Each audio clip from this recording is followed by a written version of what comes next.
here's a funny tip. This is my grease monkey gloves, the blue ones, latex. They don't smell. They have one side of them is it's got sort of like a grip on them, and the other side is flat, and so the inside is flat. So I put them on inside out today, and man, is it ever flat and slippery. So yeah, it's I can hardly catch it. It's just everything's sliding off my hands, so it's a bit too slippery.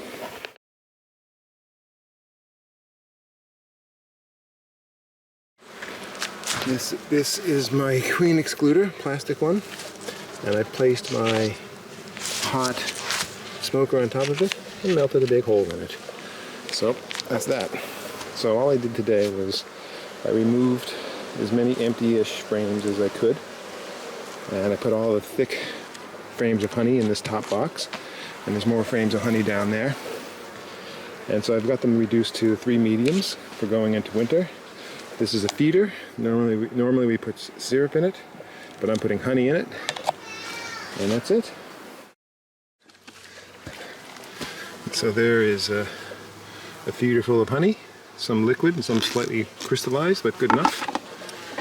And I'll plug up all the holes so that no wasps can get in, and we'll see what happens.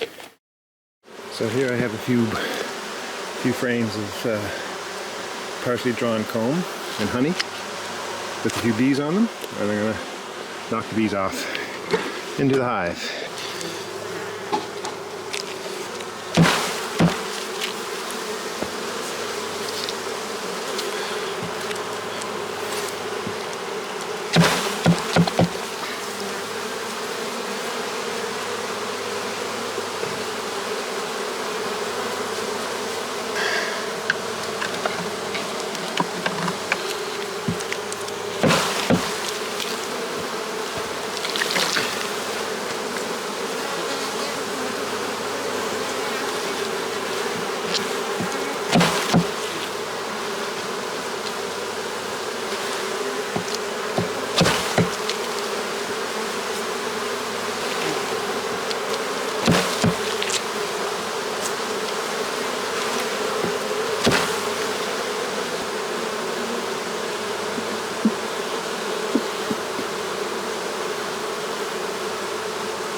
This is the box that I took off. You can see most of the frames, they're empty. Some of them have a little bit of nectar in them, but most of them aren't capped. None of them are capped. There's one frame that has still a little bit of a drone brood in it, but don't worry about that. And here's a little observation for you.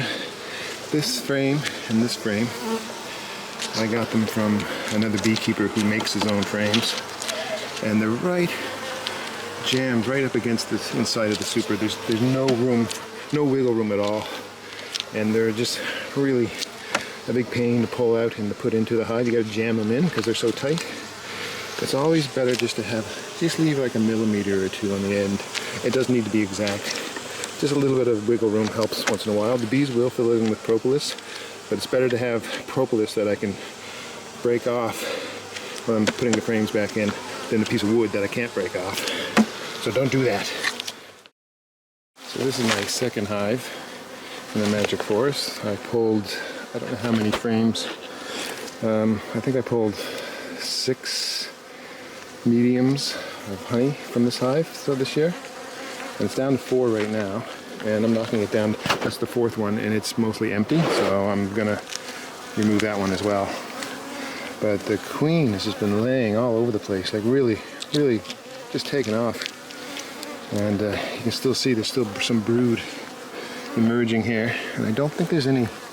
No, she's not laying brood, but they were right on the verge of swarming. You can see here there's what looks like the beginning of a swarm cell that I had earlier in the summer.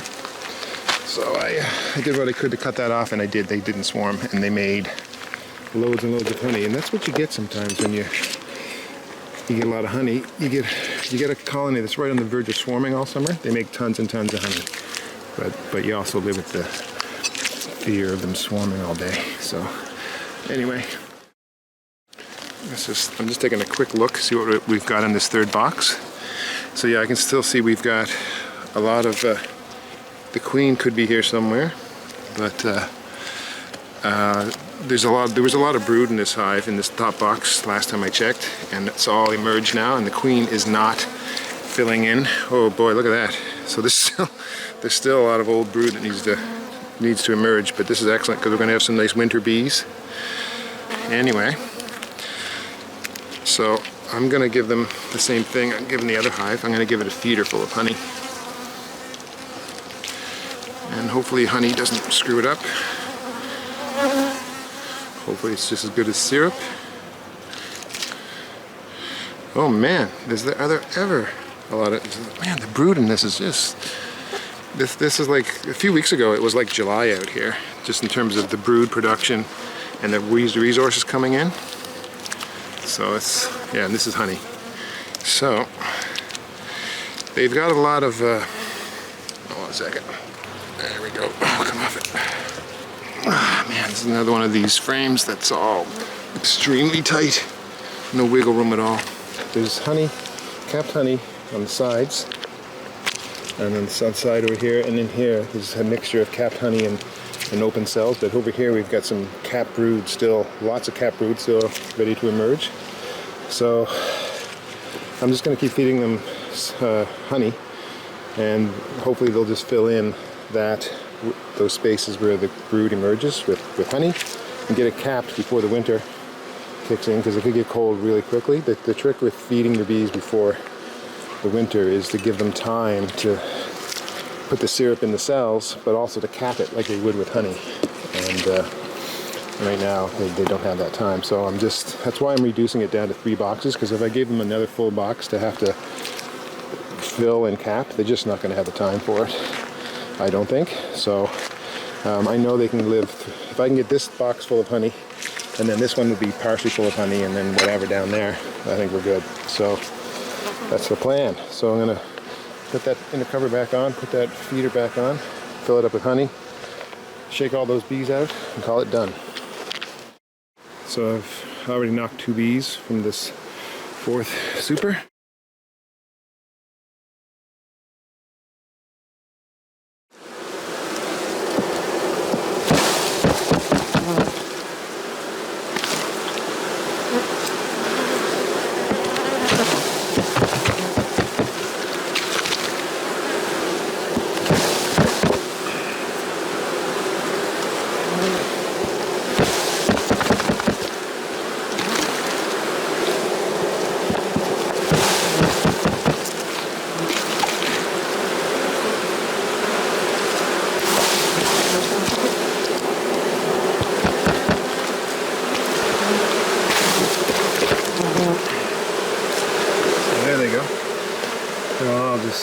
Marching back in. Super chilled out bees, I gotta say that. They're just really nice. So this is the top box that I removed. And you can see here, we've got a lot of this, it's a foundationless comb. And this one is okay, but it's kind of like, you can see it was full of drones for a while. A real mixture of drones and worker brood. And it's not brittle yet, but this stuff is no good. This is brittle. I'm gonna just get rid of this junk, melt that down. And you can see this came out of a frame that had a wax foundation, that store-bought or commercial wax foundation. And that's the stuff, like it is what it is, but it's definitely not natural. There we go, here's another one. This has got a little bit of nectar in it. Yeah, you can see them going at it. And they just don't have time to fill up a full box, so I'm not going to give them the full box to worry about, so that's why I'm getting rid of it. And this stuff is still, it's dark, but it's still soft, so that's fine.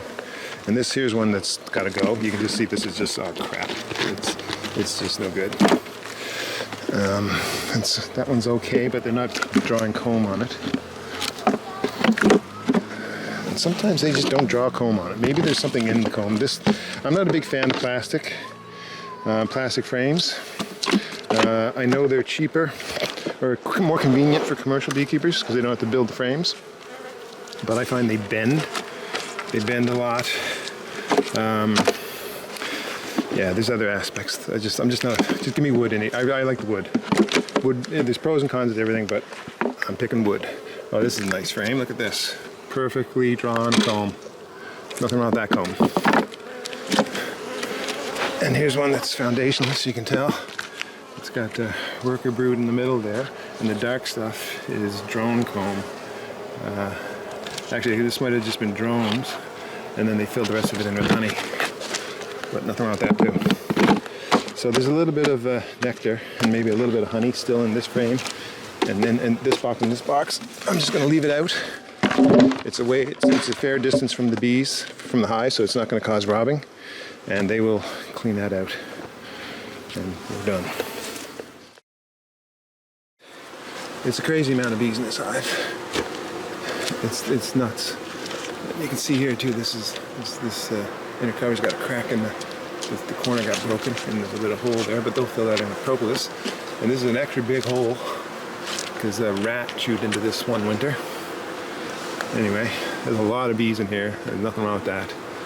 So yeah. So what I'm also going to do is I'm going to plug up the top entrances to all my hives now, so that they start building the brood nest down below, and then working their way up. And that seems to work really well for me in terms of the winter configuration. I've talked about this a bunch of times, but I love it. And look at all those bees, they're super chilled. These are mostly probably bees that haven't been out in the world much. They might even be winter bees for all I know. Maybe you can tell the difference in the appearance of winter bees and summer bees, but I can't tell the difference, not yet. But anyway, here we go, looking cool. And I've definitely had it with this multi-purpose hive tool. I've squished so many bees while prying up the frames with the J-hook. With this part of it, it's just not funny. So I ain't using that anymore. You're done.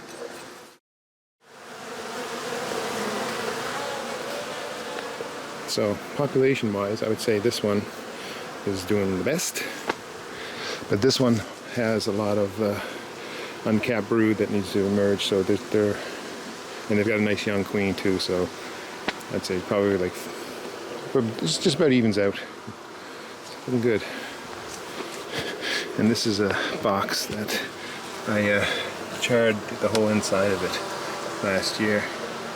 I had a touch of nosema, or it was the year before. Anyway, I charred with a blowtorch the insides of the hive just to kill all the baddies.